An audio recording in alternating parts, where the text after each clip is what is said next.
10x your service design offering with Smaply. Take 20% off any order with This Is HCD 20 off.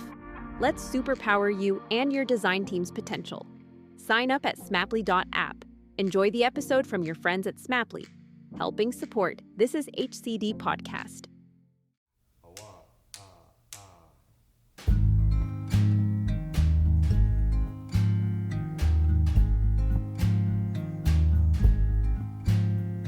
Fire under feet, the sensual toe tapping up your street.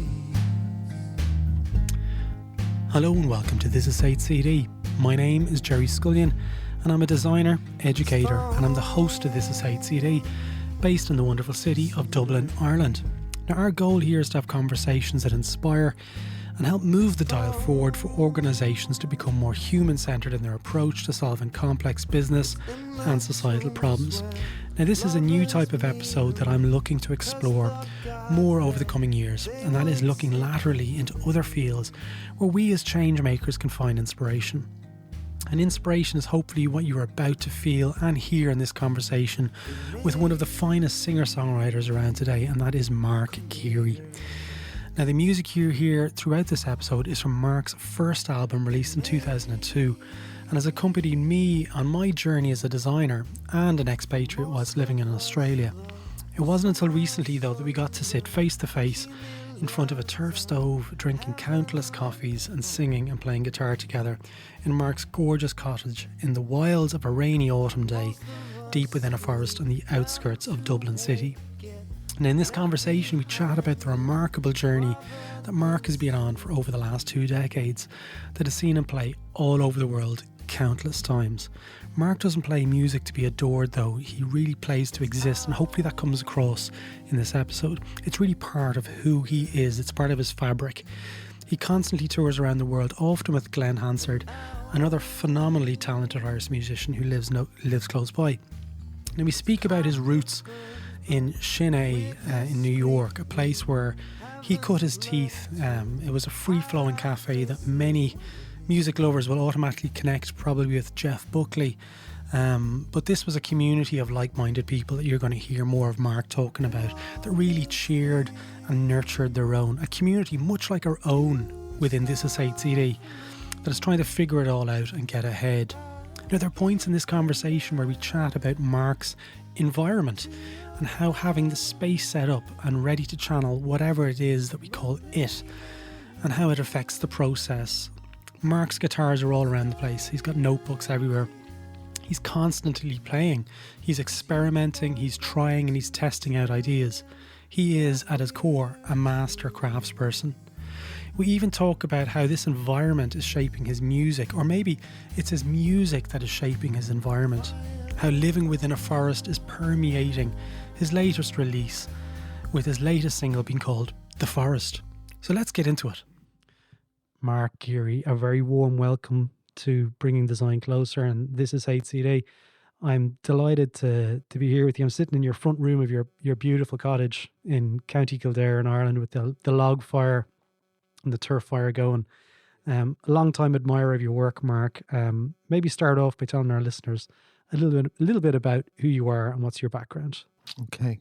Now, I have to say that all of this is a movie set. None of this really exists. When you leave, we'll just It'll knock evaporate. it down, and I'll go back to my high-rise apartment. I'm a musician. I guess I've been playing for most of my life. I'm a father. What else am I? I'm a traveler. I'm a seeker, I suppose. Ask myself a lot of questions, ask other people a lot of questions. But a musician, I suppose, is the reason we're having this chat. Yeah. But I'm lots of things. You're lots of things. Yeah. You're a creator. Yeah, music was the thing that happened first, and it's the thing that it's such a comfort. It's such a comfortable little jumper. I never was a painter. I never was they say that everyone has a book in them. I'm not. I wonder about that, but music is the thing that excited me. I think, just to listen, just to be taken away on that little Yeah. bus ride. It's crazy. When we were chatting earlier about doing this episode together, I mentioned about 2002 or 2003, maybe, I think it was, the launch party of your first album. Maybe I'll take you back to that point in 2002, and maybe a couple of years before that. We mentioned that you were coming from London and you went to New York. Yeah. Take me back to that time. What was Mark Geary like back then in those stages? What was he afraid? What was he afraid of? Oh, Mark then was afraid of everything. I'm pretty certain. When I lived in New York, I kept hearing a phrase that even if you were frightened, you just show up, face the fear and just do it anyway. I kept hearing that. So there was a moment in London when I was a young teenager. There was Bristol. There was a girlfriend in Bristol, and then back to school, and a kind of a realization that it wasn't really working. Whether they said that to me or whether I admitted that to them. Yeah.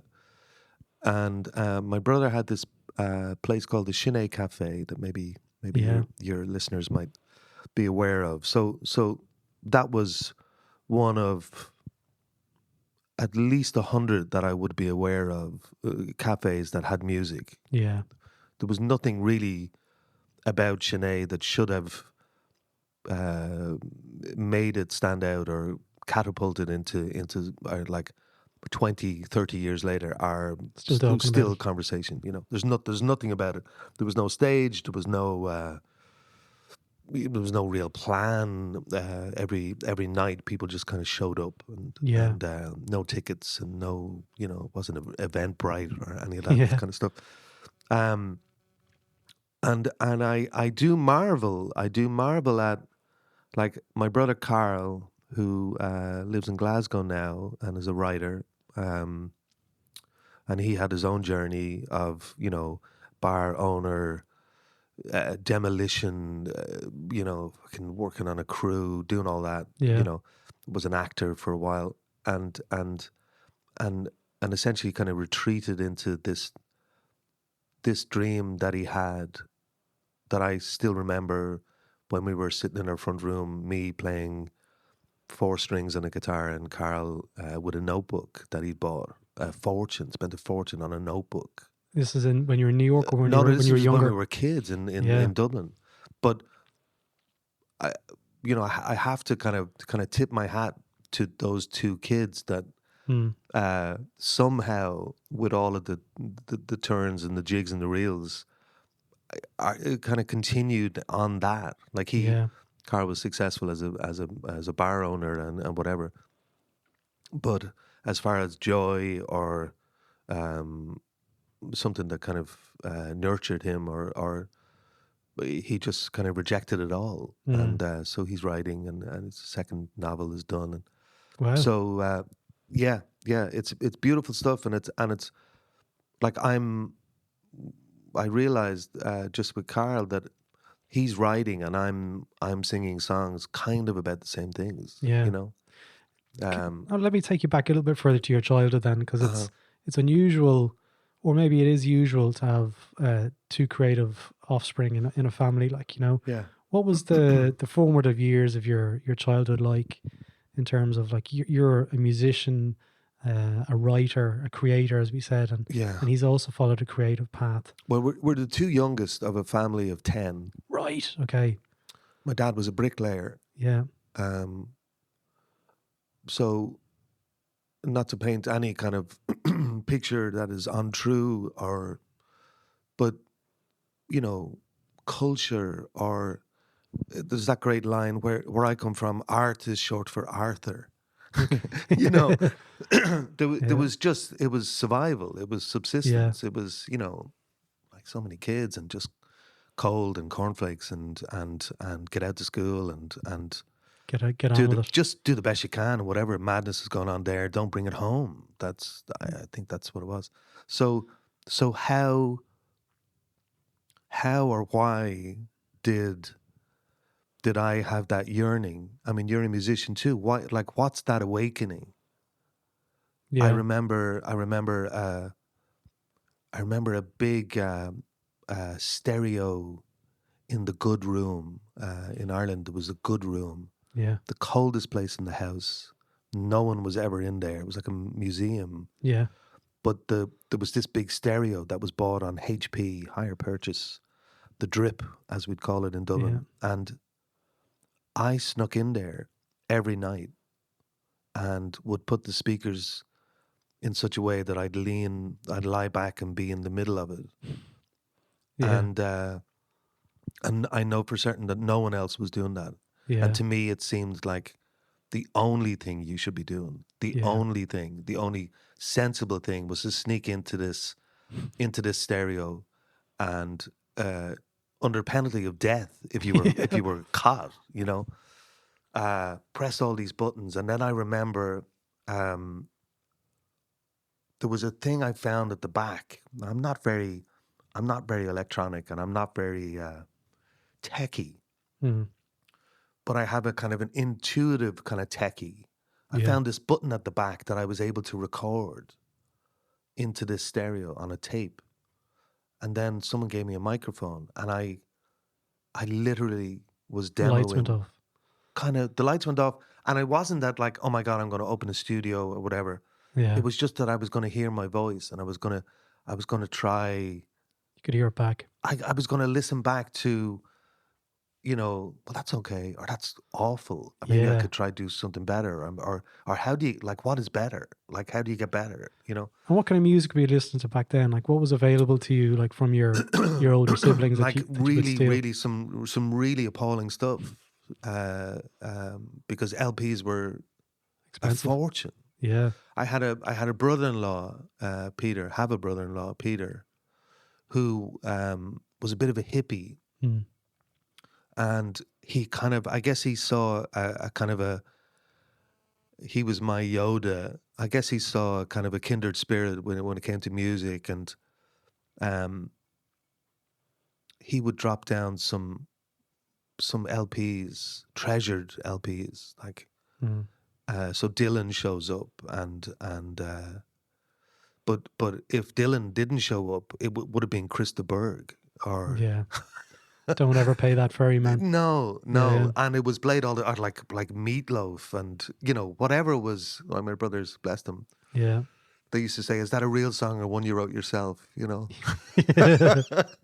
This was early 80s then, was it? If Chris de Burgh mid 80s. And then did I find musicians? Maybe I had robbed a guitar or got some kind of guitar.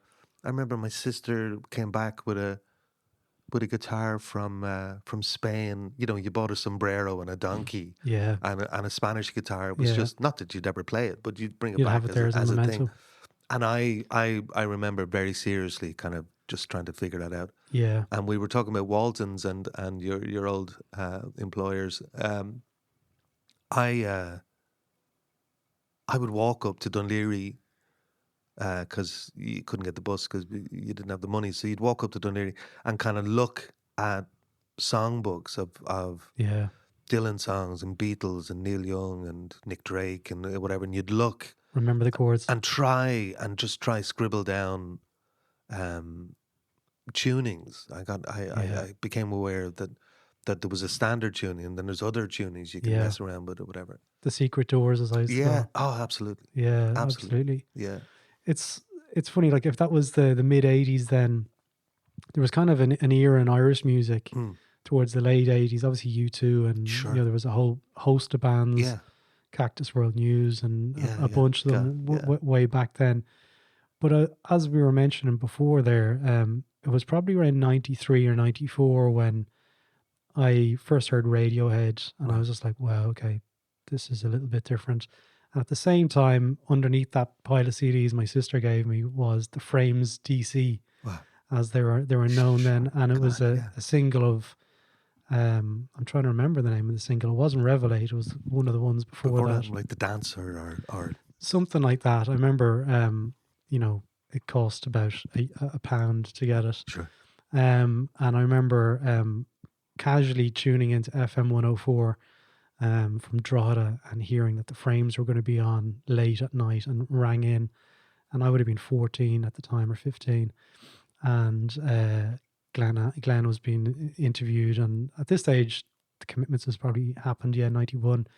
And I remember rang up, and I may as well have been getting through to U2, and had to answer the name of the question. What was their first single? And Glenn was like, "Fair play, yeah, you got tickets to." Shouldn't do an impression. You got tickets to the Midnight at the Olympia, and I was like, "Next problem. How am I going to get to Midnight at the Olympia from Drogheda?" But I did it, and I'd seen the Frames many, many times. So in that era, where were you, and what were you doing in that kind of the sort of dawning of a new kind of range of Irish music, where suddenly we were no longer second Where best? was I? I was gone. You were gone. You were in London at that stage. I was in New York. You're in New York. So you were over there in New York at that stage. Yeah. And you had a guitar? I sold guitars to get the one-way ticket. Right, okay. So you'd no guitar in New York at that stage. I had nothing. So walk me through what happens from then. You mentioned Sinead there at the start of the 2000s. How did you end up writing one of the albums that I still hold very dear to my heart, 33 and a Third? How did that come about? Like, if you didn't have a guitar, what was your materials as a craftsperson at that stage? My eyes and I was a sponge, and I got to New York, and Sinead was in its pomp. Yeah, and you saw Jeff Buckley as well, of course. At that stage. Well, Jeff was. If I can describe what Sinead really was, I mean, the most appalling coffee that has ever been created. And illegal, because the machine that it was made from just wasn't fit for purpose. Yeah, and but it was cheap. So Shane Doyle and Carl, my brother, had opened this place, and in the daytime, it almost felt like the Irish embassy. Right. And when I said at the start, like, there's no reason why this cafe should have succeeded. One of its charms, and one of the charms, as difficult as it is to talk about Irish people in my own people in a flattering light, we do greeting and people management really, really well. Yeah, there's an ease and a charm that, honestly, in my years of traveling, we are so disarming. We're bonkers, but we're so disarming, and we're very interested in making people kind of comfortable and welcome if we so choose, Yeah. So Sinead's charm in the daytime, when there's no music on, with the shitty coffee and the lousy sandwiches and whatever, and air filled with smoke, because you could smoke then, was just heads sitting around and chatting, and there was lots of East Village kind of musicians, Americans and the like, because New York is a kind of a foster home for all of America as well. Yeah. You go to either coast, you go to LA, you go to New York. Yeah. So there were all these kind of orphans, in New York who were looking for something. So there was kindred spirits and tribes. Absolutely. And you want to go somewhere where you open the door. It's a bit like Cheers. You want to walk in somewhere where people are going to wave at you and acknowledge you. New York is a lonely, lonesome place at night, and if you know that you can go somewhere, I just want to pop in here. I used to see people when I bartended, they'd hit maybe unthinkable here in Ireland or Dublin, but they on your night out, and I don't mean drinking shit-faced drunk. I mean just on your night out. Yeah. I would go to maybe 10 places. Yeah. On a walk, and the East Village is tiny, but in the space of 5 blocks, I would go see that band of Brownies. I'd go down to Sidewalk where I used to do my open mic. I'd go to an abundance of coffee, sit on a stoop outside, talk to the manager, have a cigarette, go meet this guy, meet another dude walking on the street. It was a walk, like you didn't live in your apartment, you slept in your apartment. Yeah. You lived outdoors. But there's nothing in the apartment. It was kind of like this tiny little bedsit. That's really what it was. Absolutely. So everything else is at your doorstep. So go out, and then it felt nice to be playing and whatever. But Sinead was that. So in the daytime, all of these kindred spirits, and I just asked a lot of questions and was really curious, and there were really, really witty people. There was a friend of mine, Adam Roth.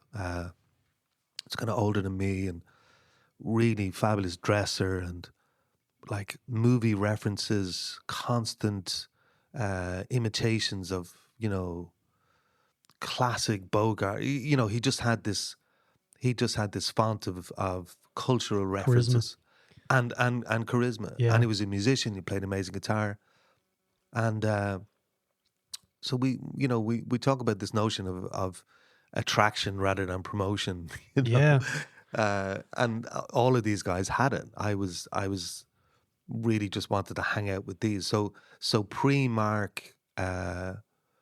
pre-Mark, certainly pre-record, but pre-Mark with no gigs and no guitar. That's what I was doing. Yeah. I was drinking a lot of coffee and paying attention, and going to movies and going to, I became being a sponge. Absorbed. Yeah, absolutely, absorbing everything. absolutely. What can you remember? Like the Sinead thing is something that I could easily glaze over, but it just seems like, and I associate you as being a product of that era, like still to this day, because I think I am. Yeah. I think I am. Yeah, I certainly, as they say in New York, I cut my teeth there. Exactly. And I do remember failing there, I must say. Yeah. Like there wasn't balloons and confetti when I played. I remember failing there. Yeah. And then I don't know where it came from that I would get such a kicking, and I mean a fucking kicking at a gig. Like just nobody cared. Yeah. So playing in Sinead at that time. There's no money. It's rock up, do your thing. Yeah. And hopefully you win a crowd. Yeah. Do it the hard way. Yeah. People are chatting, people are talking. Eating and important, because everything that New Yorkers do is important. What did you learn to win a crowd back then? Because like if you're cutting your teeth, that's one of the things you need to be able to silence them and get their attention. Yeah.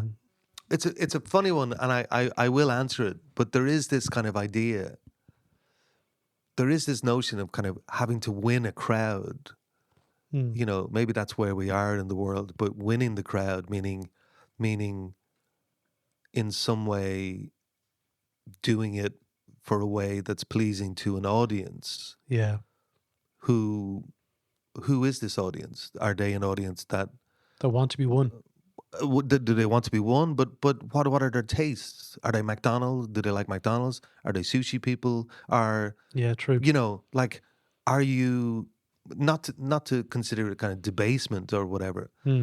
But I've wrestled with the idea of winning a crowd. Yeah. Like, how about the fucking crowd just pay attention to me, and I know what I do. Yeah. So wouldn't it be nice maybe if they know what they need to do? Yeah. And then a crowd could say, well, go fuck yourself. We want this. Yeah. We want that color blue, and we want you to sing this kind of thing. Exactly. And so it's an incredible, and at every gig it is that kind of meeting of there's something kind of beautiful and challenging about not meeting of the minds. I know.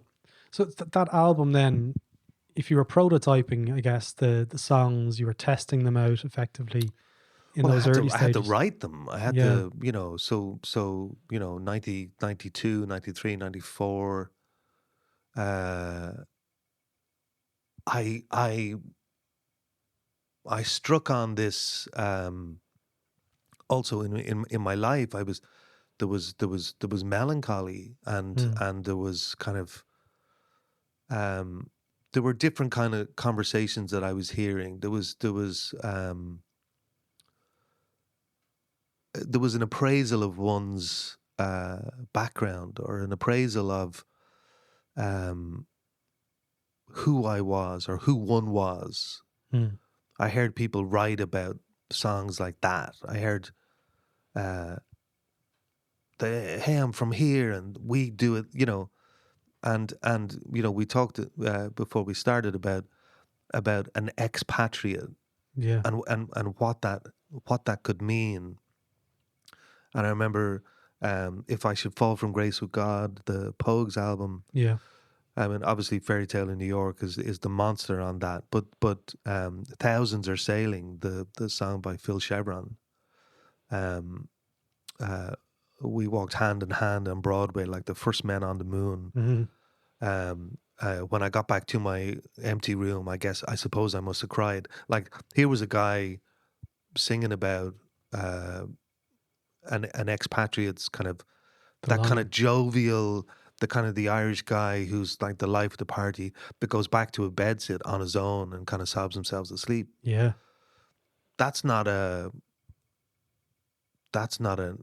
inaccurate kind of picture of what was happening to me. Yeah. And I didn't have what I was to later have, my music.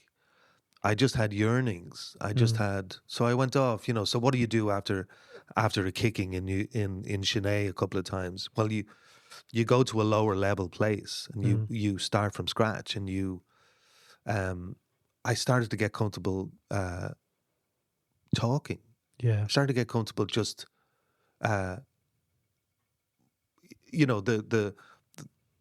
support act kind of rule book is that you go out there before the main act and you turn everything up to its maximum volume and you just flail away at the loudest volume, and that just shows passion and, God, this guy, I'm just going to listen. Yeah, it's coming from the heart. But actually what I found 9 times out of 10 was that if they've nothing invested in you, all you are is a very loud noise that they just rise to. So you're flailing away, and their volume is actually matching you. Yeah. And I thought, you know what, fuck it. That just doesn't work for me. Yeah. So I would go out and I would not play anything. Yeah. And start talking. Yeah. And then I'd play the quietest song I could think of. And even the biggest loudmouth in the room would start to get embarrassed. The fact that all around him, somehow I was managing to get the room to just be a little gentler to me. Yeah. And then once I had that, I didn't kind of go to the second song and start bashing away, because I haven't earned the right yet. Yeah. So I just kept it at that volume. It's a pro move. It's a pro move, yeah. but I wasn't a pro. Yeah. So this stuff was so fragile. And do you think, like, one of the things that I'm coming to realize, and I can see the similarity between yourself and other, like Jeff Buckley's first album, like, where there's such a sort of an array of dynamics. Like, there's quite louds and quite very sincere. Yeah. Well, see, the Pixies again and again and again, like they and I suppose Sonic Youth before that or whatever, but the Pixies kind of mastered the loud, soft. Yeah, they were just the masters of it. Absolutely. And so Jeff was in all that. Also, like his playing, his actual sensational. His chops are just outrageous, because he was in hair bands for like 8 or 9 years. So we have this like Jeff Buckley. What do you mean hair bands? But like, LA hair bands, like Poison, White Snake, and all of that. Okay, absolutely. So hair bands, sorry. Hairspray, hair bands they were called. Yeah. Like he's from that. Right. So okay. we have this idea, Jeff, the kind of the broken winged angel who landed to us pre-emo. It just sang from like bloodletted songs and whatever. But it wasn't like that at all. It was a fucker was in a van playing these appalling clubs Yeah. like a road dog for years, and gets to New York and kind of ditches the band and ditches all of that, and Goes on his own way. well, and his own way, ironically, is his father's way. Yeah. You know, so he runs as far away from that as he possibly can. I remember hearing a story, and I don't know if it's true. It's an old story, and I have to try and think about this before I get it right. Now, one of my friends, Mark Nixon, has just done a podcast with Roddy Doyle, believe it or not, and spoke about the Commitments and how that was written and where that was written. And if anyone hasn't watched the Commitments, folks, do yourselves a favor, go on. It's a good movie. But Glen Hansard was in that movie, and I remember seeing and hearing, like, they toured then the live version of that would have been 91, 92, probably in that era. Yeah. And the crazy connection between all of this was Jeff Buckley was Glen Hansard's roadie. I don't know if this is true. Maybe you could talk to it, but the connection from Roddy Doyle sitting in a bedsit in Clontarf in Dublin to connection to Sinead, Jeff Buckley, Sinead, well, you. Shane and Carl were very, very good at, like, if Riverdance or some big splash of an Irish thing was happening. But was there a connection between the Sinead and Jeff Buckley? Okay, absolutely. So this is no longer just a bar. This is a network, a diaspora. Well, like I was saying, the unofficial Irish embassy. This is where you went. And Jeff Buckley, being Buckley's surname, is like, absolutely. He's Irish. Yeah, absolutely. Yeah. So Shane was really good at kind of getting in touch with something that was hot, that was passing through New York. And because New York, if it is hot, they are passing through. So the Commitments he nailed and said, you should come down to Sinead and sing some songs. You come down to the village. Crazy. And, you know, anyone who's been in New York, there's the you know, Times Square and 42nd Street and the theater kind of world. Yeah.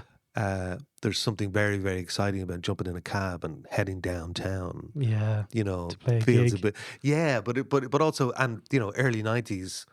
I had friends of mine who had never wouldn't go to the East Village because it was just so wild west and gritty. Yeah. And, so this was exciting to them. So Glen had met Jeff, and did you know Glen at this stage? Is this I knew Glen in Dublin. Yeah. Okay, absolutely. So around the Frames birth of 94. Yeah. Got him before. Yeah, 92. Yeah. I just remember him on a Vespa, flash kit, you know, on a Vespa. Was he ever cool? No. He was very passionate, and he and what's wonderful about him is like none of that is cool. Being really kind of passionate and earnest is terribly uncool. Yeah. It's much cooler to be with a pair of sunglasses and sitting in the corner scoffing at everything. Yeah. And in the same way that Bono isn't cool, Bono wants to throw his arms around the world. Yeah. Tom York goes, oh my God, I'm so uncomfortable around people, please leave me. Yeah. That's cool. Yeah. You know? But in its magic and at its purest, there's nothing like someone throwing their arms around the world, you know. I know. But I just want to wrap up the Sinead piece a little bit more, but the authentic self is something that I hear coming through and what you're talking about, and the authentic self with it just I'm always uncomfortable with the authentic self because it sounds so inauthentic. I know, but from where I'm looking, it looks like it's just it's so neat and tidy to go, and Mark, and you did it. When in actual but you're fact, doing it. I don't think it's doing it. Yeah, I think I'm more comfortable with that. Yeah, I don't think you've. Yeah, I just like even in the midst of like the happenstance of, so I got signed because I bartended.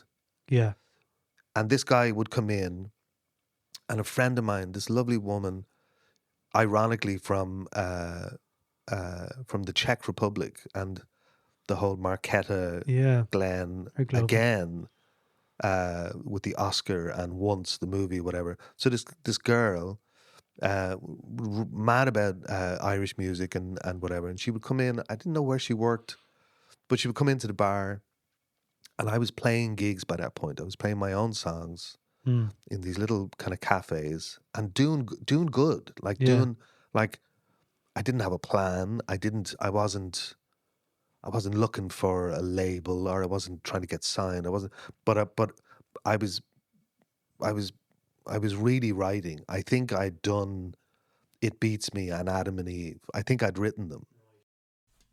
We're lucky enough that Mark has allowed us to drop some of his music in. So I just wanted to play Adam and Eve here in the middle of this episode. Let's take a little bit of a break and listen to Adam and Eve. The payoffs on Tuesday, I'll follow the crows.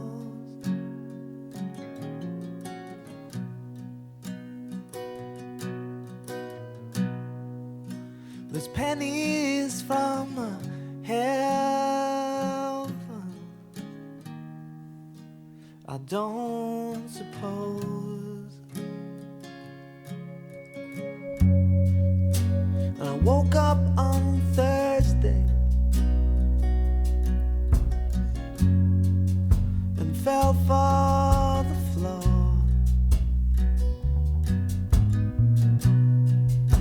And my sister's a beauty, a beauty no more. God does